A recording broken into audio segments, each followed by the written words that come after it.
ప్రేక్షకులకు నమస్కారం. ఆగస్టు 12, 13 తారీఖుల్లో అంటే శనివారం, ఆదివారం ప్రముఖ personal finance professionals Rajeshwar Reddy గారు, చారి గారు సేవింగ్స్ టు సక్సెస్ అనే ఫైనాన్షియల్ మేనేజ్మెంట్కి సంబంధించిన ఆన్లైన్ ట్రైనింగ్ సెషన్ను కండక్ట్ చేయబోతున్నారు. ఆసక్తి ఉన్నవారు ఈ కింద స్క్రోల్ అవుతున్న నంబర్ కాల్ చేసి వెంటనే మీ రిజిస్ట్రేషన్స్ను పూర్తి చేసుకోగలరు. సార్ నమస్తే సార్, చారి గారు. నమస్తే అండి. సార్ చారి గారు, ఇప్పుడు మ్యూచువల్ ఫండ్స్లో రిటర్న్స్ విషయానికి వస్తే చాలామంది గత చరిత్ర ఆధారంగా అంటూ లాస్ట్ 10 ఇయర్స్కి సంబంధించిన రిటర్న్స్ను లేదంటే లాస్ట్ 20 ఇయర్స్కి సంబంధించిన రిటర్న్స్ని పారామీటర్గా తీసుకొని మాట్లాడుతుంటారు. అసలు నిజంగా లాస్ట్ 10 ఇయర్స్ బ్యాక్, అదేవిధంగా గడిచిన 20 సంవత్సరాల క్రితం రిటర్న్స్ అనేవి అసలు ఏ స్థాయిలో వచ్చాయి అంటారు? అదేవిధంగా ఈ రిటర్న్స్ భవిష్యత్తులో కూడా కొనసాగే అవకాశం ఉందంటారా నెక్స్ట్ డెకేడ్కి కూడా? అంటే వచ్చాయండి రిటర్న్స్. మ్యూచువల్ ఫండ్స్లో వచ్చిన రిటర్న్స్ మనకు క్లియర్గా కనిపిస్తున్నాయి, కళ్ళ ముందు కనిపిస్తున్నాయి.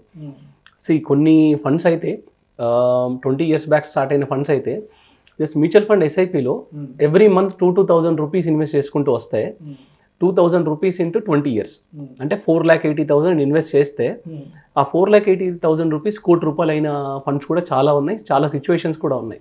గత 20-25 ఇయర్స్ నుంచి మనకి అప్పటి నుంచి ఉన్న మ్యూచువల్ ఫండ్స్ అన్నీ కూడా దాదాపు చాలా మంచి రిటర్న్స్ అంటే 15, 20, 18, 22% కన్సిస్టెంట్గా రిటర్న్స్ ఇచ్చిన ఫండ్స్ కూడా ఉన్నాయి మ్యూచువల్ ఫండ్ ఎస్ఐపిస్లో. ఇదైతే మనకి క్లియర్గా కళ్ళ ముందు కనిపిస్తుంది. సో జనరల్గా మీకు కానీ అంటే ఇప్పుడు మీరు అడిగిన క్వశ్చన్ కానీ అంటే వ్యూయర్స్ కానీ ఉన్న క్వశ్చన్ ఏంటంటే, ఓకే 20 ఇయర్స్లో మార్కెట్ పెరిగింది, ఇండియా గ్రో అయింది, మంచి రిటర్న్స్ వచ్చాయి, బాగుంది అని అందరికీ ఉంది. కానీ క్వశ్చన్ ఏంటంటే నెక్స్ట్ 20 ఇయర్స్ కూడా ఇలాగే వస్తాయా, నెక్స్ట్ 10 ఇయర్స్ కూడా ఇలాగే వస్తాయా అనేది క్వశ్చన్.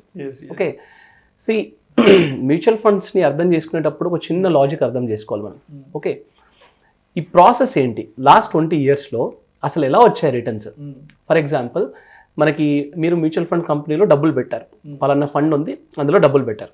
ఓకే, ఆ డబ్బులకి మ్యూచువల్ ఫండ్ కంపెనీ అలా పెట్టుకొని మనకి రిటర్న్స్ ఆకాశం నుంచి డైరెక్ట్గా ఓడిపడలేదు. దానికంటే ఒక ప్రాసెస్ ఉంది. ఏం చేస్తారు, మీరు మ్యూచువల్ ఫండ్స్కి డబ్బులు ఇవ్వగానే ఏమవుతుంది, ఏం చేస్తారు వాళ్ళ డబ్బుల్ని డిఫరెంట్ స్టాక్స్లో అంటే కంపెనీస్లో ఇన్వెస్ట్ చేస్తున్నారు. ఇప్పుడు నథింగ్ బట్ ఏంటంటే లాస్ట్ 20 ఇయర్స్లో ఈ కంపెనీస్ అన్ని రిటర్న్స్ జనరేట్ చేయడం వల్ల దానికి ఆ కంపెనీస్ అన్నిటికీ లాభాలు రావడం వల్ల ఈ మ్యూచువల్ ఫండ్కి లాభాలు వచ్చాయి, అంతే కదా. సో అది ఇన్వెస్టర్స్కి ఇచ్చారు. వెరీ సింపుల్, ఇందులో రాకెట్ సైన్స్ అలాంటిది ఏం లేదండి. Okay, very simple formula.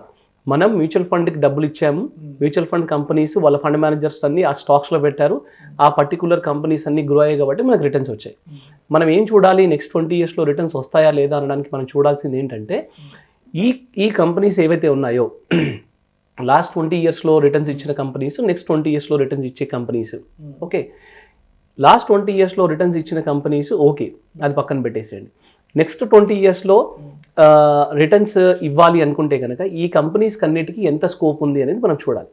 Okay, ఈ కంపెనీస్కి రిటర్న్స్ ఎట్లా గ్రో అవుతాయి అంటే మనము కన్జంప్షన్ అనేది ఇంక్రీజ్ అవుతూ ఉండాలి. ఈ కంపెనీస్కి ప్రాఫిట్స్ ఎట్లా జనరేట్ అవుతుందంటే కన్జంప్షన్ అనేది ఇంక్రీజ్ అవ్వాలి. ఓకే, మీరు అది సూపర్ మార్కెట్ అనుకోండి, పెట్రోల్ డీజిల్ కంపెనీస్ అనుకోండి, ఆటోమొబైల్ కంపెనీ అనుకోండి, ఫార్మా కంపెనీ అనుకోండి, ఇంకా ఏ కంపెనీ అని అది ఎఫ్ఎంసీజీ కంపెనీ అనుకోండి, ఏదైనా సరే ఆ పర్టికులర్ కంపెనీకి కన్జంప్షన్ ఇంక్రీజ్ అవుతే వాళ్ళకి ప్రాఫిట్స్ వస్తే ఆ ప్రాఫిట్స్ మనకి మ్యూచువల్ ఫండ్స్లో రిటర్న్ లాగా వస్తాయి. ఓకే, ఇప్పుడు నేను కొంచెం డేటా చెప్తాను మీకు. ఈ డేటా మనకి మన ఇండియా మీద మనం చేసుకున్న డేటా కాదు.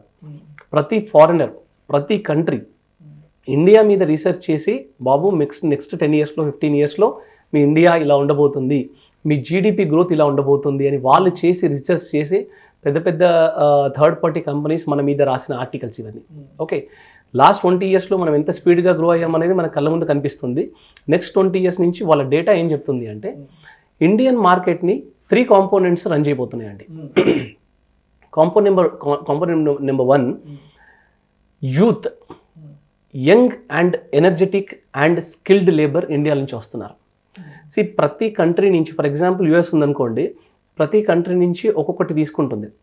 చైనా నుంచి ఒక ఎలక్ట్రానిక్స్ అనుకోండి, జపాన్ నుంచి ఒక ఎలక్ట్రానిక్స్ అనుకోండి, చైనా నుంచి ఒక ఇంపోర్ట్స్ ఎక్స్పోర్ట్స్ ఏదైనా ఒక ప్రోడక్ట్స్ తీసుకుంటారు. అట్లా ఇండియా నుంచి మన బ్రెయిన్స్ తీసుకుంటున్నారు. సో స్కిల్డ్ లేబర్ నుంచి తీసుకుంటున్నారు.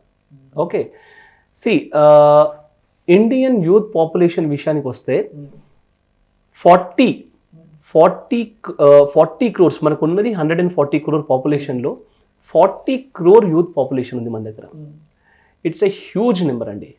అంటే what data is saying is next 5 to 10 yearsలో ఇందులో నుంచి at least 10 to 15 crores and 5 years వరకు 10 to 15 crores, మిగతా 10 yearsలో కంప్లీట్గా ఈ 40 crores కంప్లీట్గా వర్కింగ్ స్టేజ్లోకి వచ్చే ఛాన్సెస్ ఉన్నాయి. కంప్లీట్గా వర్కింగ్ స్టేజ్లోకి వస్తాయి. చైనాలో ఏం జరిగింది, 27% ఆఫ్ పాపులేషన్ వాళ్ళు అబోవ్ 60లోకి వెళ్ళిపోయారు. ఓకే, సో వాళ్ళ గ్రోత్ ఈ లాస్ట్ 20 yearsలో ఎంత స్పీడ్ ఉందో నెక్స్ట్ 5 to 10 yearsలో అంత స్లో అవుతుంది. At the same time down కూడా అయ్యే ఛాన్సెస్ ఉన్నాయి. కానీ ఇండియన్ పాపులేషన్ ఎలా ఉంది అంటే young and energetic population, working population increase అవుతుంది. సో వర్కింగ్ పాపులేషన్ ఇంక్రీజ్ అయినప్పుడు ఆటోమేటిక్గా కన్సంప్షన్ ఇంక్రీజ్ అవుతుంది. అండ్ ఇప్పుడున్న యూత్ క్లాస్ ఎలా ఉన్నారంటే అండి, నేను చెప్పాను కదా స్కిల్డ్ లేబర్ ప్రతి కంట్రీ ఇండియా నుంచి రిక్రూట్ చేసుకుంటుంది. మీరు ఆల్రెడీ చూస్తున్నారు, వన్ ఆఫ్ ది టాప్ కంట్రీస్కి Indians are the CEOs, right? Next రాబోతున్న యూత్ కూడా ప్రతి కంట్రీలో, ఇప్పుడు ఓన్లీ మీరు యూఎస్లో చూస్తున్నారు, కానీ నెక్స్ట్ రాబోతున్న 5 to 10 yearsలో మీరు మంచి కంట్రీస్లో మంచి కంపెనీస్కి ఇండియన్ CEOs అయ్యే ఛాన్సెస్ చాలా ఎక్కువ చూడబోతున్నాం మనం. Okay, so youth population are going to run the show for the next 15-20 years.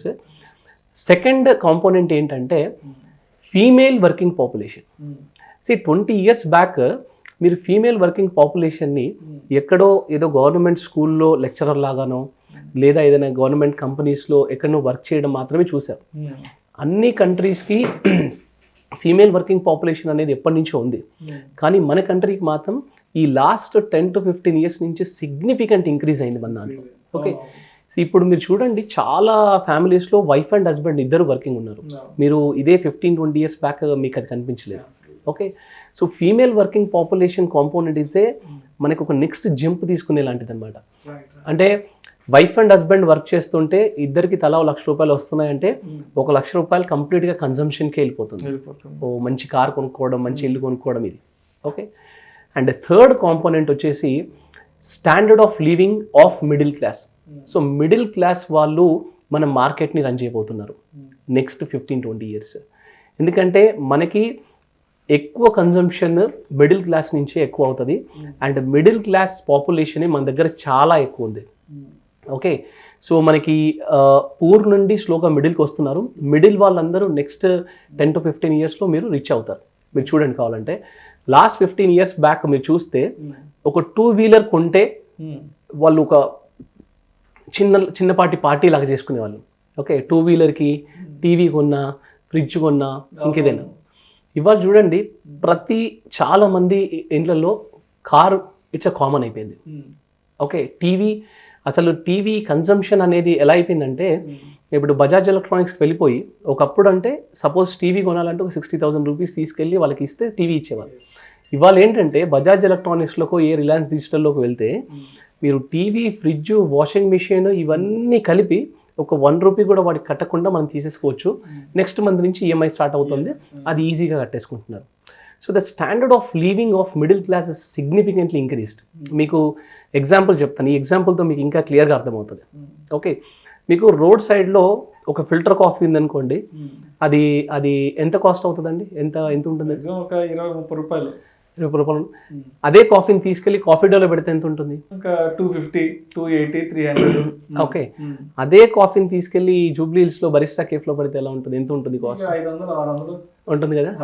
ఇప్పుడు ఫ్రాంక్గా చెప్పండి, ఏ కాఫీ టేస్ట్గా ఉంటుంది మీకు ఈ మూడిట్లో? అంటే మనస్ఫూర్తిగా చెప్పాలంటే రోడ్ సైడ్ కాఫీ టేస్ట్గా ఉంటుంది, రైట్? ఇదే కాఫీని అక్కడక్కడ పెట్టి ఎందుకు ఇంత కాస్ట్ పెడుతున్నారు? ఎందుకంటే ద స్టాండర్డ్ ఆఫ్ లివింగ్, నేను బరిస్టా కేఫ్లో జూబ్లీ హిల్స్లో కూర్చొని కాఫీ తాగుతున్నాను అని ఇన్స్టాగ్రామ్లో, ఫేస్బుక్లో వాటిలో పెట్టుకుంటే స్టేటస్ సింబల్గా జరుగుతుంది అనమాట. ఇక్కడైనా కాఫీ, అక్కడైనా కాఫీ. అట్లా మీరు చూడండి, మిడిల్ క్లాస్ రేంజ్ అనేది ఆల్రెడీ ఎంత డెవలప్ అయింది, ఇంకా డెవలప్ అవ్వడానికి మనకి ఎంత స్కోప్ ఉంది. ఓకే, ఫర్ ఎగ్జాంపుల్ అమెజాన్ లాంటి కంపెనీస్ తీసుకోండి, మెట్రో సిటీస్లో మాత్రమే ఇప్పటివరకు స్ప్రెడ్ అయ్యాయి. ఎందుకు ఈ అమెజాన్ కానివ్వండి, వేరే అదర్ కంపెనీస్, జియో లాంటి కంపెనీస్ ఇవన్నీ కూడా వచ్చి ఇండియన్ మార్కెట్స్లోకి ఎందుకు ఇంత స్ప్రెడ్ అవుతున్నాయంటే అన్క్యాప్చర్డ్ మార్కెట్ అప్రాక్సిమేట్లీ ఇంకా 70-80% వరకు ఉందండి. అన్క్యాప్చర్డ్ మార్కెట్ ఓన్లీ రూరల్స్, ఓన్లీ మెట్రో సిటీస్లో మాత్రమే ఈ మార్కెట్స్ అంతా క్యాప్చర్ అయిపోయాయి. సో నెక్స్ట్ 15-20 ఇయర్స్లో you will see significant change అండి ఇండియాలో. అండ్ ఇంకా జస్ట్ నేను చెప్పిన ఓన్లీ అమెజాన్ కంపెనీకే వాళ్ళ డెలివరీస్ రూరల్స్కి మీరు అంతెందుకు, మీరు చూడండి మీ ఊర్లో ఒక 15-20 ఇయర్స్ బ్యాక్ ఒక బ్యాంక్ ఉండేదా? మేబీ ఒక చిన్న బ్యాంక్ ఉండేది, చిన్న గ్రామీణ బ్యాంకు, ఆంధ్ర బ్యాంకు ఏదో ఉండేది. ఇవాళ ఎన్ని బ్యాంక్స్ వచ్చాయండి? ఆల్మోస్ట్ అన్ని పెద్ద బ్యాంకులన్నీ వచ్చేసి ఫస్ట్ బ్యాంక్ వచ్చి అక్కడ కూర్చుంది అనుకోండి, ఫస్ట్ అక్కడ కన్సంప్షన్ స్టార్ట్ అవుతుంది. ఎందుకంటే ఫస్ట్ వాళ్ళు లోన్లు ఇవ్వడం స్టార్ట్ చేస్తారు, దాంతో వాళ్ళు 2 వీలర్లు 4 వీలర్లు కొనుక్కోవడం స్టార్ట్ చేస్తారు. మనీ రొటేషన్ జరుగుతుంది. మార్కెట్ కావాల్సిందే మనీ రొటేషన్స్. ఓకే, ఇంత అన్క్యాప్చర్డ్ మార్కెట్ ఇదంతా క్యాప్చర్ అవ్వడానికి, ఒకవేళ క్యాప్చర్ అవుతే మన జీడిపి ఇప్పుడు ఈవెన్ గవర్నమెంట్ కూడా they are focusing only on $5 trillion అంటున్నారు. నెక్స్ట్ 10 yearsలో చూస్తే they are targeting for $10 trillion. And మనది ఎలా జరిగింది అంటే 1947 నుండి మనకి 2006 వరకు మన జీడిపి $1 trillion అయితే 2006 నుండి 16 వరకు మనది $2 trillion. అంటే 60 yearsలో ఏదైతే చేసామో 10 yearsలో చేసేసాం అది. మళ్ళీ 2006 నుండి జస్ట్ 16 నుండి ఇప్పటి వరకు 3.2లో మనం ఉన్నాం. అంటే మార్కెట్ వెళ్తున్న స్పీడ్ ఎలాగైతే ఉందో, ఫస్ట్ 1 trillion అంత టైం పట్టింది, బట్ సెకండ్ 1 trillion అంత టైం పట్టలేదు, థర్డ్ దానికి అంత టైం పట్టలేదు. నెక్స్ట్ 2-3 trillions ఇంకో 10 trillion వరకు కూడా మనకు అంత టైం పట్టదు. నెక్స్ట్ 10 yearsలో మీది ఇది మీకు క్లియర్గా కనిపించేస్తుంది. అంటే ఇవన్నీ గ్రో అవుతున్నాయి అంటే, ఈ కంపెనీస్ అన్నీ ఇంక్రీజ్ అవుతున్నాయి అంటే మ్యూచువల్ ఫండ్స్ అలాంటి రిటర్న్స్ మనకి ఇస్తూనే ఉంటాయి. ఇన్ఫ్యాక్ట్ మీరు లాస్ట్ 20 years కంటే మేబీ నెక్స్ట్ 10 yearsలో, నెక్స్ట్ 20 yearsలో అంతకంటే ఎక్కువ రిటర్న్స్ కూడా ఎక్స్పెక్ట్ చేయొచ్చు. And the value of our money will is also increase. And most of the mutual funds will give same kind of returns అండి. డెఫినెట్గా నెక్స్ట్ 10-15 years, 15-20 years ఈ returns ఇట్లా continue అవుతాయి. ఒక్కటే జాగ్రత్త మనం తీసుకోవాల్సింది ఏంటంటే, మంచి ఫండ్ సెలెక్షన్, ఒక మంచి అడ్వైజర్ని పెట్టుకొని, ఒక మంచి మ్యూచువల్ ఫండ్ డిస్ట్రిబ్యూటర్ అడ్వైస్ తీసుకొని దాన్ని రెగ్యులర్గా కన్సిస్టెంట్గా రిటర్న్స్ ఇచ్చే ఫండ్స్ని సెలెక్ట్ చేసుకొని ఇన్వెస్ట్ చేసుకోవడం చాలా మంచిదండి. రిటర్న్స్ అయితే ఖచ్చితంగా డెఫినెట్గా వస్తాయి. Thank you sir, thank you so much Chari గారు. థ్యాంక్స్ అండి. రాబోయే రోజుల్లో ఈ మార్కెట్స్లో ఎటువంటి వృద్ధిని చూడబోతున్నాం, అదేవిధంగా ఎకానమీకి సంబంధించి ఎటువంటి గ్రోత్ రేట్ అనేది పెరగబోతుంది, అండ్ దీన్ని బేస్ చేసుకుని మ్యూచువల్ ఫండ్స్ మార్కెట్స్ ఎటువంటి రిటర్న్స్ని అందించబోతున్నాయి అనే అంశం గురించి మీ విశ్లేషణ ద్వారా ప్రేక్షకులకు చాలా క్రిస్టల్ క్లియర్గా డేటా ప్రకారం చాలా ట్రాన్స్పరెంట్గా ఎక్స్ప్లెయిన్ చేశారు. Thank you so much sir. Thanks అండి. నమస్తే.